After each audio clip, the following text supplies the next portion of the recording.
Hello दोस्तों, कैसे हैं आप सब।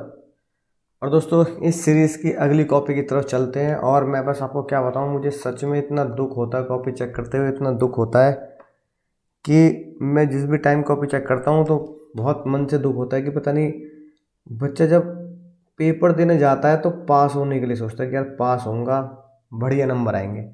लेकिन आप जब परफॉर्मेंस ऐसी देते हो कि लॉ में लोएस्ट मार्क्स देख के इतना दुख होता है कि जिस टीचर ने भी पढ़ाया होगा, है ना, बुरा मत मानना, तो उसको दुख हुआ होगा। और जिन मम्मी पापा ने पैसा इन्वेस्ट किया होगा आपके एजुकेशन के ऊपर, उनको कितना ज़्यादा दुख हुआ होगा ऐसे मार्क्स देखकर कि शायद ऐसे मार्क्स मतलब 20 18, मतलब ऐसे मार्क्स हैं कि मन ही नहीं कर रहा बच्चे का तो पढ़ने का। और वो चाहता नहीं कि ये डिग्री उसको मिले, या वो इस डिग्री की अहमियत ये नहीं समझ रहा है कि कितनी मेहनत, कितने टॉप हाई लेवल की ये डिग्री है जिसके लिए टॉप हाई लेवल की मेहनत की ज़रूरत है। लेकिन मैं चाहता हूँ भाई, तुम भाई बहन जो भी हो तुम मेरे, कि इसको स्कोर को बढ़ाओ। हमें 50+ तो पहुँचना ही पहुँचना है। 20 में से 6 मार्क्स इसमें आए हैं, जिसमें इसमें 0 नंबर तुमने मिले हैं, है ना। बहुत मतलब बहुत कम मार्क्स आए हैं। अभी एनालिसिस करके बताऊंगा तुम्हारी गलतियां कितनी ज़्यादा हैं। दूसरा आपने छोड़ दिया, कोई दिक्कत की बात नहीं। 20 में से मात्र 3 मार्क्स, तो मतलब 7 में से 1 मिल रहा है, 5 में से 0 मिल रहे हैं, क्या ही एक्सपेक्ट करें। और ऐसा नहीं है ICAI तुम्हें मार्क्स नहीं दे रहा। आप ये देखो, मतलब 2 में से 2, समझ रहे बात को, कि मतलब क्वेश्चन नंबर 3 में 2 नंबर का क्वेश्चन है, आपको पूरे में से पूरे मिले। मतलब ICAI ऐसा बहुत ही कम करता है कि किसी बच्चे को किसी क्वेश्चन में पूरे में से पूरे मार्क्स दे दे, पर आपको पूरे में से पूरे मार्क्स दे रहा है ICAI। इसका मतलब ये है, उसकी फ्रेमिंग, उसका तरीका बहुत अच्छा है। यानी क्वेश्चन नंबर 3 का जो बी का सेकंड पार्ट है, बहुत बेहतरीन लिखा है आपने। लेकिन लेकिन थोड़ा सा मुझे ऐसा हो कि रात को बहुत लेट नाइट में रिकॉर्डिंग कर रहा हूँ कि दिन में टाइम नहीं मिलता, तो सॉरी फॉर दैट। पर बेटा ये देखो ना भाई, 20 में से 5, मतलब 7 में से 2 2 मार्क्स, 7 में से 0 मार्क्स, मतलब बहुत ही ज़्यादा दुख के साथ मुझे कॉपी चेक करनी पड़ रही है। 4 में से 0 मार्क्स, 3 में से 0 मार्क्स, मतलब क्या ही लिखा है यार। क्यों नहीं पढ़ के जा रहे हैं, और क्या लैंग्वेज पर क्यों पकड़ ही नहीं है, ये अटेम्प्ट ही नहीं किया 7 नंबर का।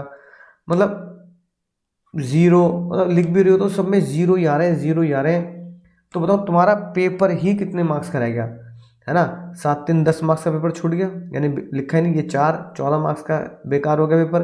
3, है ना, 17 22, है ना, 0 23 24 25, 26 27 29, 29 और 36 36, और मतलब क्या ही बताऊँ, 6 42 42 और 7, मतलब मोटा मोटी 50 50 55। अब आप खुद देखो भाई, खुद देख लो, दूसरा तो अटेम्प्ट किया ही नहीं, 55। और ये देखो ये नंबर, मतलब तुमने 60 मार्क्स का पेपर तो अटेम्प्ट ही नहीं किया मोटा मोटी। मतलब 60 मार्क्स का पेपर तो एक तरीके से 0 0 0 आके अटेम्प्ट ही नहीं है, अटेम्प्ट ही नहीं है। तो भाई जब अटेम्प्ट ही नहीं होगा तो नंबर कैसे आएंगे, नंबर कैसे आएंगे। यानी कि तुम सोचते हो कि 40 से 45 का मैं, मेरा अटेम्प्ट करने का मतलब यहाँ ये नहीं कि बस उसको पुट कर लिया। मेरा अटेम्प्ट करने का यहाँ मतलब होता है राइट, या इन प्रॉपर मैनर, यानी आंसर को जो देना है वो सही देना है, और ठीक प्रोविज़न लिखना है। मैं अब ये नहीं कह रहा बहुत अच्छा प्रोविज़न लिखना है, ठीक प्रोविज़न लिखना है, ओके प्रोविज़न लिखना है। यानी कि प्रोविज़न भी ऐसा हो, चलो more than 50% legal language cover हो रही है ना, ऐसा प्रोविज़न लिखना है। 80 90 तो मैं हाई लेवल की बात कर रहा हूँ। तो ठीक पेपर भी अटेम्प्ट भी नहीं किया, तो आपको लगता है 40 में से 45 मार्क्स का मैं अटेम्प्ट करके इसमें से मेरे मेरे 40+ मार्क्स आ जाएंगे तो मैं पास ही नहीं हो पाऊंगा। तो तुमने 40 से 45 का अटेम्प्ट किया, 20 नंबर आ गए, 30 नंबर का टाइम। ICAI ने चेकिंग तो ठीक ही की है, अब ICAI को दोष तो दे नहीं सकते इसमें। और क्वेश्चन नंबर 3 के सेकंड के बी में तुम्हें पूरे 2 में से 2 नंबर मिले हैं। तो अब आप देखो, तुम्हारी गलती मैं बताता हूँ तुमने क्या किया है, क्या लोचा किया है। कोई प्रोविज़न नहीं, सीधा सॉल्यूशन। कोई प्रोविज़न नहीं, सीधा कंक्लूजन। कोई प्रोविज़न नहीं, सीधा कंक्लूजन। प्रोविज़न लिखा ही नहीं, ठीक है, कि भाई मैरिज ब्यूरो वाला है तो सेक्शन 10 के बारे में क्वेश्चन लिखा, जो बेसिक बच्चों को याद रहता है कि भाई बेसिक सेक्शन तो याद होना चाहिए। मैं ये नहीं कह रहा कि 74 सेक्शन है जनरल कॉन्ट्रैक्ट में, 74 याद होने चाहिए। नहीं भाई 75 सेक्शन है तो 75 याद होने चाहिए, नहीं ऐसा नहीं कह रहा। कुछ 2 4 5 10 सेक्शन तो याद होने चाहिए। माइनर का याद होना चाहिए, चलो अनसाउंड माइंड का याद नहीं किया आपने तो आपको कोर्शन का याद होना चाहिए, इम्पॉसिबिलिटी का याद होना चाहिए, सेक्शन 10 हो गया मेन, वो याद होना चाहिए, मतलब है ना। और consideration, no consideration, no contract, section 25, इस तरीके से जो मेन सेक्शन होते हैं वो हमें याद करने चाहिए। इलीगल और इस तरह के जो कॉन्ट्रैक्ट होते हैं सेक्शन 23, मतलब कम से कम मैं 75 में से 10 सेक्शन की उम्मीद करता हूँ कि 10 सेक्शन तो तुम्हें याद होने चाहिए, एक अच्छा इंप्रेशन पड़ता है। ठीक है, अब कुछ मतलब कोई ये तो गलत है ही, है ना, जो तुमने सेक्शन 27 लिखा है नहीं, रशियन ऑफ ट्रेड का तुमने कॉन्सेप्ट पढ़ा ही नहीं है। ठीक है ना, राइट। अब ये देखो क्या लिखा है, अनसाउंड माइंड, ये आंसर ठीक भी लिखा है लेकिन सीधा सॉल्यूशन लिख दिया। एक नंबर का क्वेश्चन है तो एक लाइन का प्रोविजन लिखना चाहिए, as per the provision of contract act unsound mind की आपने डेफिनेशन लिख दी। ये आपको समझ में आ गई बात कि सर मेरी गलती है। बी में देखें तो देखो ये सेक्शन लगभग सभी बच्चों ने सेक्शन 8 तो लिखा ही लिखा है, लिखा ही लिखा और बहुत अच्छे से लिखा है ना, लेकिन उसके प्रोविज़न में देखो कितनी गड़बड़ कर रखी है। प्रोविज़न में अगर मैं दिखाऊं, मैं हर बार फिर बच्चों को कॉपी में दिखाता हूँ, बच्चे कहते हैं सर हर बार हम देखते हैं। ठीक है, अब मैं अगर अपनी बुक के तुम्हें दिखाऊं तो आपको ये दिखता है कि सेपरेट लीगल एंटिटी के अलावा जब हम टाइप्स ऑफ कंपनी में जाते हैं तो एक मिनट है ना, तो अगर आप खुद देखो सेक्शन 8 की अगर बात करें, ये देखो है ना, होल्डिंग सब्सिडरी आ गया है तो कितनी चीज़ें देखो सेक्शन 8 की अगर बात करें, मीनिंग, कम से कम मीनिंग ही ठीक होना चाहिए। फिर पॉइंट नंबर 2 है ना, पॉइंट्स में आंसर दो, 1 नंबर 2 नंबर, सेंट्रल गवर्नमेंट की पावर होती है ना, और रिवोकेशन किया, इस तरीके से तुमने बिल्कुल भी आंसर दिया ही नहीं। पार्टनरशिप फर्म की क्या मेंबर बन सकती है, तो ये भी आंसर नहीं दिया, तो इसमें जो नंबर मिले हैं बिल्कुल ठीक मिले, ज़्यादा मिले नहीं। अब अगली बात देखो, ये पूरा गलत हो गया। Association of article of association का क्वेश्चन सेक्शन 5 से क्वेश्चन था, ये गलत हो गया आपका पूरा ही। अब एक बात इस पर ध्यान दो, अब ये क्वेश्चन आया जो बहुत हम 11th क्लास से पढ़ते हैं माइनर का, इसको देखो, minor can only be beneficiary partner. सबसे इंपॉर्टेंट बात, सेक्शन 30 ऑफ कॉन्ट्रैक्ट एक्ट ये बोलता है minor can never become partner, तो उसको पार्टनर वर्ड का दर्जा देना एक लीगली गलत है, आप पार्टनर वर्ड ना दें, बेनिफिशियरी तक लिख दें, बात सही है।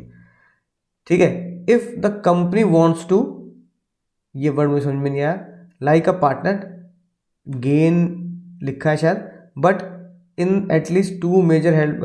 अब ये देखो, ये मुझे लाइन समझ में नहीं, कंपनी वर्ड कैसे आ गया, ये कंपनी है या पार्टनरशिप फर्म है, तो तुम पार्टनरशिप एक्ट के अंदर कंपनीज एक्ट कैसे डाल दोगे, दोनों अलग अलग एंटिटी है, तो नंबर कैसे मिल जाएंगे। तुम्हें बेसिक नॉलेज ही गलत कर दी, तुमने बेसिक नॉलेज ही नहीं है, एग्जामिनर तो सोचेगा भाई बेसिक क्या बोल रहा है भाई, है ना। Minor can take the profit, अब देखो कितनी प्लेन इंग्लिश है, it is only a plain English, there is no legal language. Minor can take the profit only but they can take loss for the company. अब जब minor की बात कर रहे हैं तो दे कौन है, दे ऐसा लगता है बहुत सारे माइनर होंगे, और जब फर्म की बात कर रहे हैं तो ये कंपनी वर्ड कैसे आ गया, जब हम पार्टनरशिप फर्म की बात करें, कंपनी का कोई मुद्दा है ही नहीं, है ना। तो ये बिल्कुल बिल्कुल लो लेवल की लैंग्वेज है, बहुत ज़्यादा लो लेवल की लैंग्वेज है, आप इसे लीगल फ्रेमिंग नहीं कह सकते। मतलब अभी हमें बहुत मेहनत करने की ज़रूरत है कि हम 50% से ऊपर भी लीगल लैंग्वेज में जा पाए। रोज़ प्रोविज़न को याद करके, रोज़ प्रोविज़न याद करो भाई, तुम रोज़ लिखो, रोज़ प्रोविज़न याद करो, रोज़ लिखो। ये गलत है, पूरा क्वेश्चन तुम्हें सामने दिख गया है ना, बी आ गया तुम्हारा। ठीक है, ये देखो तुमने बिल्कुल ही गलत लिख दिया, राइट, जो कुछ भी लिखा है बिल्कुल गलत लिखा है, ऐसे यानी काट रखा है। ठीक है ना, अब जो बी का सेकंड है, अब एक बात देखो, ये एक ऐसा क्वेश्चन है जिसमें तुम्हें 2 में से 2 मार्क्स मिले, सबसे परफेक्शन क्वेश्चन यही है। क्यों मिले 2 में से 2 मार्क्स, देखो तुमने, चलो ठीक है, पहले सीधा ही कंक्लूजन लिख दिया, प्रोविजन नहीं लिखा, आईसीआई ने बोला कि चल भाई ठीक है, तूने कोई बात नहीं, तुमने लिखा मैंडेटरी नहीं है कॉमन सील रखने के लिए, अगर कंपनी के पास 2 ऑप्शन है तो मैंडेटरी नहीं है, एक ऑप्शन बहुत परफेक्ट। ठीक है, 2 बोर्ड और डायरेक्टर के सिग्नेचर ले लिए, 1 नंबर, देखो यहाँ तुम्हें राइट करके मिल गया, और सिग्नेचर ले लो, 1 board of director and 1 company secretary, and word लगाया, बहुत अच्छी बात है, इसलिए पूरे नंबर मिल गए। यानी कि अगर मैंने सिर्फ बहुत प्रोविज़न को भी बहुत डिटेल में ना लिखा हो, सिर्फ आंसर दे के उसके प्रोविज़न को ठीक पॉइंट, अब देखो यहाँ तुमने पॉइंट वाइज आंसर दिया है, कैसे दिया है, पॉइंट वाइज आंसर दिया, 2 में से 2। अब इसको सोचो कि यही मेरा अगर परफेक्ट आंसर है तो इसके ऊपर लेवल जाकर मुझे 4 नंबर के क्वेश्चन में एग्जैक्ट लॉ को लिखने की रिक्वायरमेंट है। तो उम्मीद है एग्जैक्ट लॉ को तुम लिखोगे। और आखिरी बात मैं तुम्हें बता देता हूँ, ठीक है ना, as per the provision of Indian contract in which, अब ये देखो कितनी गलत और कितनी लो लेवल की लैंग्वेज में लिखी है, joint promisor are exist. Indian contract act ये कहता है जॉइंट प्रोमिसर एग्जिस्ट करते हैं। इंडियन कॉन्ट्रैक्ट एक्ट उठा लो, जॉइंट प्रोमिसर प्रोमिसी का कॉन्सेप्ट उठाओ, ये लैंग्वेज हो ही नहीं सकती, है ना। अब क्या लिखा है, joint promisor means to pay the amount to third party. ये क्या लैंग्वेज है भाई? जॉइंट प्रोमिसर का मतलब है दूसरी पार्टी को पैसा देना। अरे नहीं भाई, जॉइंट प्रोमिसर का मतलब है कि मैंने कुछ पैसा ले लिया जिससे मैं जॉइंटली, हम 3 जने 4 जने 5 जने जॉइंटली पे करेंगे। अगर इंग्लिश ही प्लेन लिख लिए तो वो भी गलत लिखी है प्रोमिसर का मतलब, ठीक है ना, राइट। अब फिर सीधा कोई प्रोविजन नहीं, चलो सेक्शन चलो छोड़ देते हैं, हमें यहाँ सेक्शन याद नहीं आ रहा, लेट्स लीव।